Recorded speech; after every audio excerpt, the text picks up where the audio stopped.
नमस्कार दोस्तों, आप सभी का स्वागत है। आपके अपने YouTube चैनल मानव जीवन में दोस्तों लाइफ में सभी आगे बढ़ना चाहते हैं और लाइफ में आगे बढ़ने के लिए हमें रोज ही कुछ नया सीखना चाहिए और आगे बढ़ना चाहिए। तो चलिए आज की प्रस्तुति शुरू करते हैं। श्री शिवाय नमस्तुभ्यम, हर हर महादेव। दोस्तों, आप सभी लोग जानते हैं कि 3 जुलाई 2025 यानी गुरुवार को पड़ रही है आषाढ़ महीने की अष्टमी तिथि। और दोस्तों, ये वो तिथि है जो आषाढ़ महीने में पड़ने वाली सबसे बड़ी तिथि है, क्योंकि यह गुप्त नवरात्रि के दिनों में पड़ रही है और इसका बहुत ही बड़ा और विशेष महत्व होता है। पूज्य गुरुजी ने कहा है, अगर कभी भी मौका लग जाए और आषाढ़ महीने की गुप्त नवरात्रि अष्टमी तिथि गुरुवार को पड़ जाए तो आप लोगों को 31 चावल के दाने का उपाय तो अवश्य ही करना चाहिए। इन दोनों का संयोग बहुत ही कम आता है। और दोस्तों, पूज्य गुरुजी ने अपनी शिव महापुराण की कथा में बताया है, इस दिन आपको 31 चावल दाने वाला उपाय तो अवश्य ही करना चाहिए, क्योंकि ऐसा दिन पूरे साल में सिर्फ एक ही बार आता है। और दोस्तों, आप सभी लोग जानते हो कि गुरुवार अष्टमी का अगर सबसे बड़ा कोई उपाय है तो वो 31 चावल के दाने वाला उपाय है। तो दोस्तों, इस गुरुवार के दिन आप लोगों को इस 31 चावल दाने वाले उपाय को जरूर करना है। बहुत सारे लोग होंगे जिन लोगों ने इस उपाय को न किया हो, मतलब पूरा साल निकल गया और उन्होंने किसी भी दिन इस 31 चावल दाने वाले उपाय को न किया हो। पर दोस्तों, आपके पास एक आखिरी मौका बचा हुआ है जो कि 3 जुलाई के दिन है। तो इस दिन आप लोगों को इस वाले उपाय को जरूर कर लेना है। भले ही आपने पूरे साल भर इस उपाय को न किया हो, पर अगर आपने इस आषाढ़ महीने के अष्टमी के दिन अगर इस वाले उपाय को कर लिया तो आपको इस उपाय को करने का वो फल मिलेगा जिसकी आपने कभी कल्पना भी नहीं करी होगी। इसीलिए आप लोग इस वाले उपाय को एक बार जरूर कर लेना, ताकि आप लोगों के हाथ से यह मौका ना जा सके और आपको इस उपाय को करने का फल मिल सके। दोस्तों, यह उपाय पंडित जी ने अपनी अभी की ही शिव महापुराण की कथा में बताया है। जिस उपाय को आज हम आपको बहुत अच्छे से समझाने वाले हैं, इस वीडियो को देखने के बाद इस उपाय को समझने के लिए आपको कोई और वीडियो को देखने की जरूरत नहीं पड़ेगी। तो चलिए दोस्तों, उपाय को शुरू करते हैं। देखिए, यह इस आषाढ़ महीने के गुरुवार के दिन यह इतना खास होता है, इतना महत्वपूर्ण होता है। देखा गया है कभी कभी बड़े बड़े पूजा पाठ अनुष्ठान से जो मनोकामना पूर्ण नहीं होते, वो इस आषाढ़ महीने के अष्टमी के दिन एक छोटे से उपाय करने से ही आपकी मनोकामना पूर्ण हो जाती है। और बहुत सारे लोगों ने इस उपाय को किया भी है और उनको इस उपाय को करने का फल भी जरूर मिला है। अगर आप लोग भी इस उपाय को गुरुवार अष्टमी के दिन करना चाहते हैं तो आप इस उपाय को पहले अच्छे से समझ लेना, सुन लेना, उसके बाद करना। आपको इस उपाय का फल जरूर मिलेगा। और इस उपाय को कर लेने से आपके घर में चाहे किसी भी प्रकार की दुख और समस्या क्यों ना चल रही हो, आपको उसका कारण भी नहीं पता है कि भाई ये समस्या किस कारण से चल रही है, उसका कुछ भी कारण हो सकता है, जैसे पितृदोष हो सकता है या किसी भी तरह का मंगल दोष भी हो सकता है। तो इस दिन आप लोगों को यह वाला उपाय कर लेना है। यह एक ऐसा उपाय है जिस उपाय को अगर किसी विशेष दिन पर किया जाए तो भाई उस विशेष दिन का जो है वह तो हमें मिलता ही मिलता है, पर हमने उस दिन पर इस उपाय को किया है तो हमें उससे भी बड़ा फल मिलता है और फल बहुत जल्दी मिलता है, क्योंकि आप इस उपाय को बहुत ही बड़े और विशेष दिन पर कर रहे हो। तो चलिए अब उपाय के बारे में बात करते हैं, लेकिन उससे पहले आप लोगों को यह जानना आवश्यक है कि आखिर यह उपाय किस समय करना है, किसको करना है और कैसे करना है। तो चलिए हम आगे आपको वीडियो में एक एक करके बता देते हैं, लेकिन उससे पहले अगर आप लोग हमारे चैनल पर नए हैं तो हमारे चैनल को सब्सक्राइब कर लेना और इस वीडियो को लाइक करके कमेंट बॉक्स में श्री शिवाय नमस्तुभ्यम, ओम नमः शिवाय जरूर टाइप कर देना। और अपने फायदे के लिए, गरीबी दूर करने के लिए इस वीडियो को पूरा देख कर जाना, तभी आपको लाभ की प्राप्ति होगी। यदि आज आपने वीडियो को बीच बीच में से देखा, काट काट कर देखा, तो आपको जीवन में कभी सफलता हासिल भी नहीं होगी। तो दोस्तों, इस 31 चावल के दाने वाले उपाय को हमें इस अष्टमी के दिन कैसे करना है, किसको करना है, किस समय करना है और कहां पर करना है, ये सारे सवालों के जवाब आपको इस वीडियो में मिल जाएंगे। और जो ये वीडियो देखेगा भाई, उसको 31 चावल के दाने वाला उपाय जरूर करना चाहिए, क्योंकि इस दिन एक चावल के दाने का भी बहुत ही बड़ा और विशेष महत्व होता है। और जब बात आ जाए 31 चावल के दाने की तो ये सोने पे सुहागा वाली बात हो जाती है और ये एक बहुत ही बड़ा उपाय हो जाता है इस गुरुवार अष्टमी तिथि का। तो अब दोस्तों, इस 31 चावल के दाने वाले उपाय को आखिर करना किसको है, सबसे पहले हम लोग वो बात जान लेते हैं।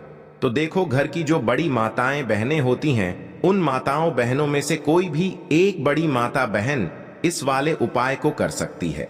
और दोस्तों, अगर आप चाहें तो अपने घर में से सभी सदस्यों को भी इस उपाय को करवा सकते हैं। अगर किसी व्यक्ति की खुद की कोई मनोकामना है, खुद की कोई दुख और परेशानी है जो कि वह अपने लिए ही करना चाहता है, इस वाले उपाय को तो वह खुद अपने लिए भी कर सकता है। बाकी अगर कोई घर में से ऐसा है जो कि अपने पूरे घर परिवार की सुख और शांति के लिए ये वाला उपाय करना चाहता है तो भाई वह भी कर सकता है, उसमें भी कोई दिक्कत वाली बात नहीं है। कहने का मतलब यह है कि इस उपाय को हर एक सदस्य भी कर सकता है और पूरे घर परिवार के सदस्य के लिए घर की बड़ी माताओं बहनों में से कोई एक माता बहन भी कर सकती है। माताएं बहनें अगर घर में उपस्थित न हो या वो यह वाला उपाय न कर पा रही हो तो फिर घर का कोई बड़ा सदस्य भी इस 31 चावल के दाने वाले उपाय को कर सकता है, चाहे फिर वह पुरुष ही क्यों ना हो, उसमें कोई भी दिक्कत वाली बात नहीं है। अब दोस्तों, इस 31 चावल के दाने वाले उपाय को हमें करना कहां पर है? हमें इसे शिव जी के मंदिर में जाकर करना है। बहुत सारे लोग प्रश्न करते हैं, हर एक उपाय को करते समय क्या हम इस उपाय को घर पर कर सकते हैं? तो इस वाले उपाय को आप घर पर नहीं कर सकते हो। इस वाले उपाय को करने के लिए आपको शिव जी के मंदिर ही जाना पड़ेगा। उसके बाद में दोस्तों, जो अगला प्रश्न निकल कर आता है वो यह आता है इस उपाय को लेकर कि आखिर इस उपाय को हमें किस समय करना है, सुबह के समय करना है कि शाम के समय करना है? तो देखो, इस वाले उपाय को आप लोग सुबह के समय भी कर सकते हो और शाम के समय प्रदोष काल में भी कर सकते हो। अब अगर आप पूछो कि भाई सबसे उत्तम समय कौन सा रहेगा इस 31 चावल के दाने वाले उपाय को करने का, तो हम आपसे बस यही कहेंगे कि इस उपाय को आप सुबह के समय करेंगे तो ज्यादा बेहतर होगा।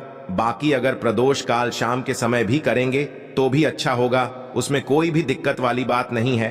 तो अब दोस्तों, जो अगली सबसे बड़ी और महत्वपूर्ण बात आती है वो यह आती है कि सुबह अगर हम उपाय को करेंगे तो हमें कितने बजे से लेकर कितने बजे तक के बीच में करना है, और शाम के समय प्रदोष काल में करेंगे तो हमें कितने बजे से लेकर कितने बजे के बीच में करना है।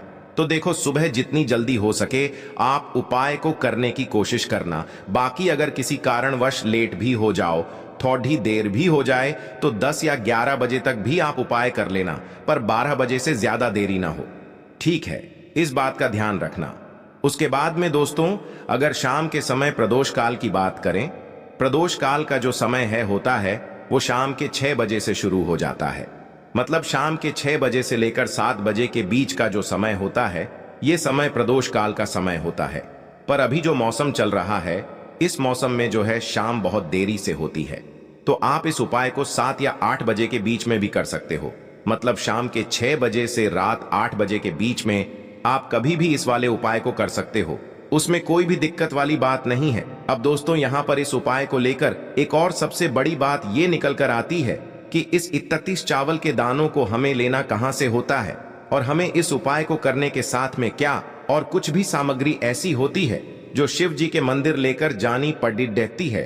तो देखो, यहां पर हम आपको बता दें, सबसे पहले आप लोग यह जान लो कि यह जो 31 चावल के दाने वाला उपाय है, सिर्फ और सिर्फ आप उपाय की सामग्री लेकर कभी भी शिव जी के मंदिर मत जाना, क्योंकि हमें भगवान के सामने ये नहीं दर्शाना है कि अगर हम भगवान शिव जी के मंदिर आए हैं तो अपने फायदे के लिए आए हैं। तो इसलिए जो भी पूजन सामग्री है, उपाय सामग्री है, 31 चावल के दाने, इसके साथ में आपको पूजन सामग्री भी जरूर लेकर जाना है। देखो, अगर सुबह के समय उपाय कर रहे हो तो सीधी सी बात है, 1 लोटा जल तो आप लेकर जाओगे ही जाओगे। वही 1 लोटा जल अगर मिट्टी का जल हो तो बहुत अच्छा रहेगा। मिट्टी का जल कैसे बनाया जाता है, इसके लिए हमने पहले से बहुत सारी वीडियोस बना दी है। आपके पास इस दिन एक आखिरी मौका रहेगा मिट्टी का जल शिव जी पर चढ़ाने का और उपाय को करने का। बहुत बड़ा आपको इस दिन फल मिलेगा। तो इसीलिए इस दिन हो सके तो भाई मिट्टी का जल चढ़ाना तो अपने साथ में कम से कम 1 लोटा जल तो आपको लेकर जाना ही जाना है। अगर मिट्टी का जल नहीं है तो घर का जल भी आप इस्तेमाल कर सकते हो। इसके अलावा जो भी पूजन सामग्री है, देखो 31 चावल के दाने ये अलग आपके रहेंगे और जो आपकी पूजन सामग्री रहेगी वो अलग रहेगी। पूजन सामग्री में आप जो भी चीज लेकर जाना चाहे वो लेकर जा सकते हैं। एक बेलपत्र भी लेकर जा सकते हैं, उसमें कोई भी दिक्कत वाली बात नहीं है। वहीं अगर हम बात करें शाम के समय की, तो शाम के समय शिव जी पर जल नहीं चढ़ता है। इसीलिए शाम के समय आप लोग एक दीपक तैयार कर लें, जो कि गोलबत्ती का, आटे का, शुद्ध देसी गाय का घी का होगा, है ना। इस बात का आप लोगों को ध्यान रखना है और इस दीपक को आपको घर से जलाकर नहीं लेकर जाना है, भगवान शिव जी के मंदिर में जाकर ही जलाना है। इस बात का भी आप लोगों को ध्यान रखना है। अब दोस्तों, यहां पर हमें इस बात को समझना है कि यह 31 चावल के दाने हमें लेना कहां से है। क्या हमें दुकान से लेकर आना है, या हमें अपने घर से लेना है, या कहां से लेकर आना है, और कौन से चावल लेना है, क्योंकि चावल भी बहुत प्रकार के होते हैं। तो देखो, इन सभी सवालों के जवाब आप लोग एक बात में सुन लो कि भाई ये जो उपाय है, इस उपाय में आपको ये नहीं देखना है कि भाई कौन से चावल है, कौन से चावल नहीं है। बस जो भी चावल ले रहे हो वो चावल का दाना सबूत होना चाहिए, मतलब साबुत होना चाहिए, टूटा हुआ नहीं होना चाहिए, कटा पिटा नहीं होना चाहिए। ये बात आपको ध्यान रखना है। बाकी आपका चावल बासमती हो या सादा चावल हो या कोई सा भी चावल हो, उसमें कोई भी दिक्कत वाली बात नहीं है। तो सीधी सी बात है कि आपके घर के रसोई घर में जहां पर आप भोजन बनाते हो, वहां पर जो भी चावल आपके उपस्थित हो, उन चावलों में से अपनी एक कटोरी भर लेना या एक मुट्ठी चावल अलग से निकाल कर रख लेना, क्योंकि हम 31 चावल ही यहां पर इस उपाय में लेने वाले हैं। तो हमें यह चावल के दाने गिनकर निकालने पर डिढेंगे। इस बात का आप लोगों को ध्यान रखना है। तो अपने उस चावल की कटोरी में से या चावल में से 31 ऐसे चावल के दाने आप लोग निकाल लो जो कि टूटे हुए ना हो, कटे पिटे ना हो, जिनमें कोई दाग ना लगा हुआ हो, है ना। अच्छे साबुत चावल के दाने 31 दाने आप लोग निकाल कर रख लो और इन्हें किसी भी एक कागज की पुड़िया में या किसी एक छोटी सी कटोरी में आप लोग रख लो, ताकि यह सुरक्षित रहे, आपके एक भी चावल का दाना इधर उधर ना हो और आपका उपाय भी पूरा अच्छे से हो जाए। तो भाई जैसे ही आपका उपाय की जो सामग्री है, 31 चावल के दाने ये तैयार हो जाते हैं, उसके बाद मैं आपको जो भी अपनी पूजन सामग्री है सुबह के समय कर रहे हो, तो एक लोटा जल और एक बेलपत्र या पूजन सामग्री जो लेकर जाना चाहो उसकी भी तैयारी कर लेना। और शाम के समय जा रहे हो तो भाई अपना जो दीपक है उसे तैयार कर लेना, ठीक है। और उपाय को करते समय शुद्धता का विशेष रूप से ध्यान रखना, ठीक है। सुबह सुबह स्नान करने के बाद ही उपाय को करने की आप लोग तैयारी करना। उसके बाद अगर शाम के समय की बात करें तो शाम के समय आपको स्नान करने की जरूरत नहीं है, पर शुद्धता का ध्यान रखना है। आपको स्नान तो नहीं करेंगे, आप हाथ मुंह धोकर भी इस वाले उपाय को शाम के समय प्रदोष काल में कर सकते हैं, इसमें कोई दिक्कत वाली बात नहीं है। तो आप अपने उपाय की पूरी सामग्री तैयार करके आपके पास ही में जो आपका शिव मंदिर हो वहां पर पहुंच जाइए। सबसे पहले शिव मंदिर में जाकर आप लोगों को उपाय नहीं करना है, पहले भगवान के दर्शन करना है, भगवान से आशीर्वाद प्राप्त करना है, फिर शिव जी की शिवलिंग के पास में आना है। शिवलिंग के पास में आने के बाद आप जो पूजन सामग्री लेकर आए हुए हैं, जैसे कि सुबह गए हुए होंगे तो एक लोटा जल और जो भी पूजन सामग्री लेकर आए हैं आप उनसे भगवान शिव जी की पूजन कीजिए। सबसे पहले तो एक लोटा जल ही चढ़ेगा, फिर आपको एक बेल पत्र श्री शिवाय नमस्तुभ्यम का जाप करते हुए शिवलिंग पर चढ़ा देना है। उसके बाद में आपकी पूजन सामग्री चढ़ेगी। उसके बाद में अगर दोस्तों शाम के समय अगर आप इस उपाय को कर रहे हो तो अपने साथ में कम से कम एक जो दीपक है गोल बाती का जो आप अपने साथ में लेकर गए हो, उस दीपक को मंदिर में जाकर अपनी माचिस से जलाना है और उस दीपक को शिवलिंग के पास में रखना है, ठीक है। इस दीपक को रखने के बाद ही आप लोगों को अपना ये वाला उपाय शुरू करना है और दीपक को ज्यादा पास में मत रखना, वैसे भी गर्मी पड़ रही है, भगवान शिव जी को आंच नहीं लगनी चाहिए, है ना। तो भाई जैसे ही आपकी पूजा अर्चना हो जाती है, आप भगवान शिव जी को प्रसन्न कर लेते हैं, उसके बाद में शिवलिंग के पास ही में आप कहीं पर बैठ जाइए। सामने या आसपास जिस जगह पर आपको बैठना हो वहां पर बैठ जाइए और अपने वह 31 चावल के दाने अपने सामने निकाल कर रख लीजिए, क्योंकि अब यहां पर उपाय को यहां पर करने की आपको तैयारी करना है। और इस तरीके से जब आप उपाय करेंगे, पूजन सामग्री करने के बाद, पूजन अर्चना करने के बाद, तो आपको उपाय का फल बहुत जल्दी और बहुत बढ़ा होकर मिलेगा। तो अपने 31 चावल के दाने अपने सामने निकाल कर रख लेना और यह जो उपाय है यह आपकी सीधे हाथ की हथेली से होगा, इसलिए इस बात का भी विशेष रूप से ध्यान रखना है।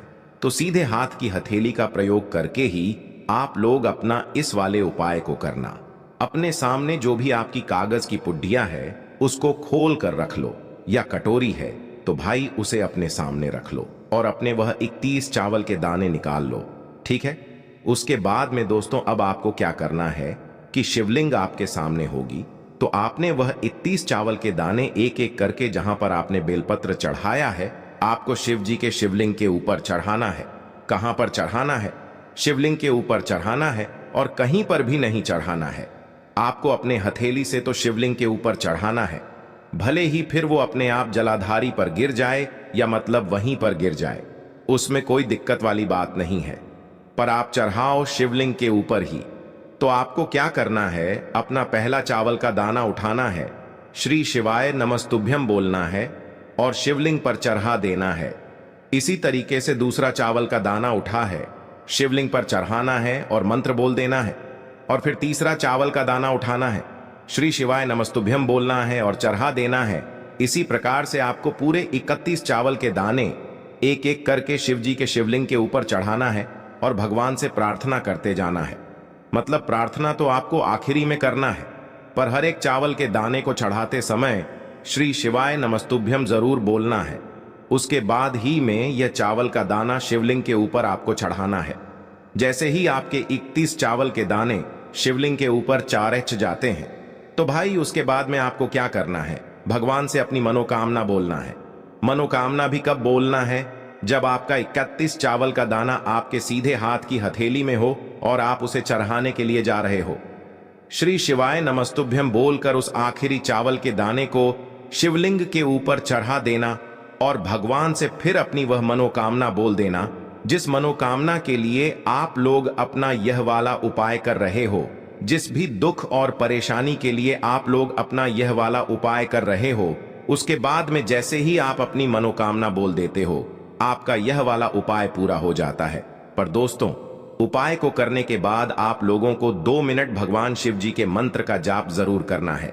और मंत्र का जाप करने के बाद भगवान से एक और बार प्रार्थना करना है अपनी मनोकामना के लिए या अपनी जो भी दुख और परेशानी है उसके लिए। इसके बाद में आप लोग भगवान को देखकर भगवान से प्रार्थना करके उनसे आशीर्वाद लेकर वहां से उठ सकते हैं और अपने घर पर जा सकते हैं। बस दोस्तों, यहां पर यह वाला उपाय पूरा हो जाता है।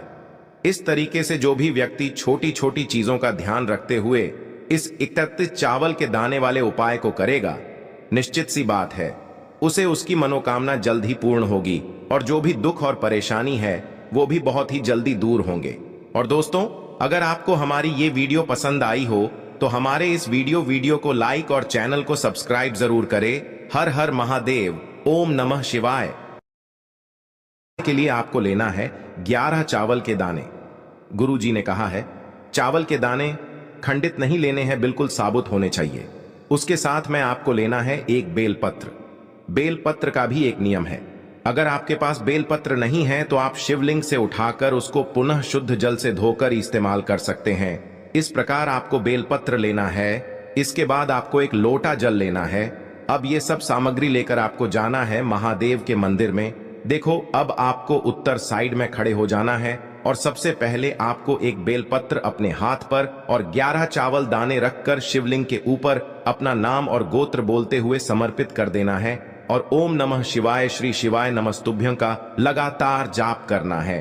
अब आपको जो एक लोटा जल साथ में लेकर आए थे उसे धीरे धीरे बेलपत्र और चावल दाने के ठीक ऊपर आपको समर्पित करते जाना है और शिव पुराण के मूल मंत्र श्री शिवाय नमस्तुभ्यं का 11 बार जाप करना है और अपनी मनोकामना बोलते जाना है। देखो, बस छोटा सा उपाय करना है, देखना एक दिन आपके सब काम बनने लग जाएंगे। आज के लिए बस इतना ही इस वीडियो में दी गई जानकारी। अगर आपको अच्छी लगी हो तो प्लीज हमारे चैनल मानव जीवन को सब्सक्राइब करें, लाइक करें और हमारे वीडियो में अंत तक बने रहने के लिए धन्यवाद।